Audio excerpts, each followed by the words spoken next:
Anyone who has stood on the first tee in Las Vegas and looked out at a lush, deep green fairway needs to thank guys like Bill Rohret. Rohret has 27 years of superintendent experience in Las Vegas and got started here when fellow Las Vegas Golf Hall of Famer Jim Colbert hired him to oversee Las Vegas Golf Club. The duo also worked together to build Sunrise Country Club. Rohret also served 2 terms as president of the Southern Nevada Golf Course Superintendent Association and was nominated for induction into this hall by a unanimous effort of the association. He also is known for his volunteer efforts with the Special Olympics. Bill and his wife Diane continue to make a difference in the lives of kids across Southern Nevada. Bill Rohret has helped Las Vegas golf bloom in more ways than one. Bill and I started in the golf business in town the same week for Jim Colbert Golf. And I believe it was March of '87, and Bill was just hired that week to become the superintendent at Desert Rose Golf Course. It was probably the toughest place in town to work. Bill came out, and if you can imagine, there's this little 150-pound man from Iowa, church-going, and nicest guy you'd ever meet. And the crew he inherited at Desert Rose was full of literally ex-convicts, mobsters, drug addicts, some pretty bad people, and he was able to manage them and get the job done, and of course improve the crew over the years. But to see somebody of his stature and build come in and take over a crew like that was pretty impressive.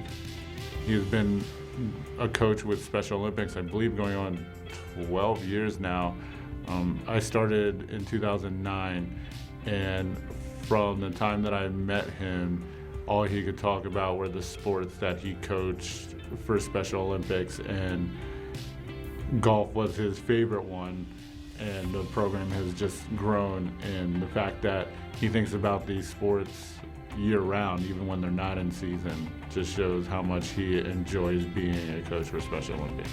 He's been in town for 30 years now, and he's become one of the best superintendents in town, and certainly one of the most knowledgeable. And I think a lot of the young guys love to go to Bill and just talk to him. And I know the superintendent at my current facility talks to him quite often about things that we can do, or questions, or have him come out and look at things. And he's really the patriarch of golf superintendents in town, I think, in a lot of respects.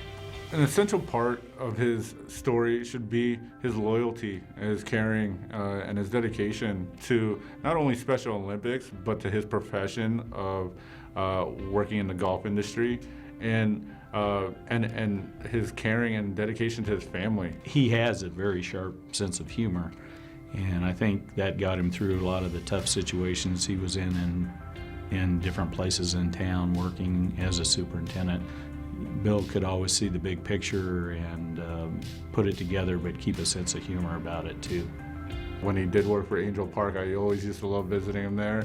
In his office, he always had these little buttons that you can press on his desk, and it always, there was one, if you were angry, you just press the button and it just said all the things that you would want to say out in public, but you can't, and his button would say it, and it just make you laugh. And anytime he was frustrated, he'd press a button too, and his office was just filled with college memorabilia and just little toys around just to make you feel comfortable and have a good time while talking to him.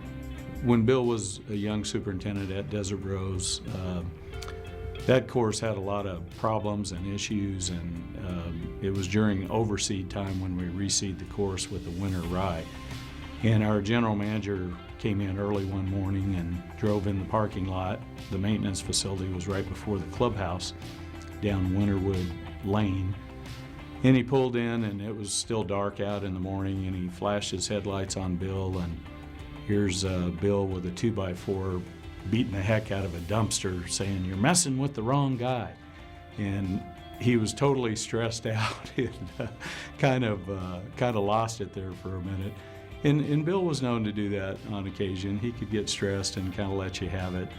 But certainly now he's matured a lot and has a much more sophisticated way of expressing himself. He's very methodical when thinking about how he's going to run his program, and the way he runs his program, I would love to model and have every other program within Special Olympics Nevada copy off of him. And I will say about Bill, I've always thought, even with all the stress and the things he's been through, those overseed periods and regrowing in new grass on golf courses, I think he's the best grow-in and overseed superintendent in town, and I think the young guys can really learn a lot from him. And he's certainly willing to share, which is a great thing, and he's a great man.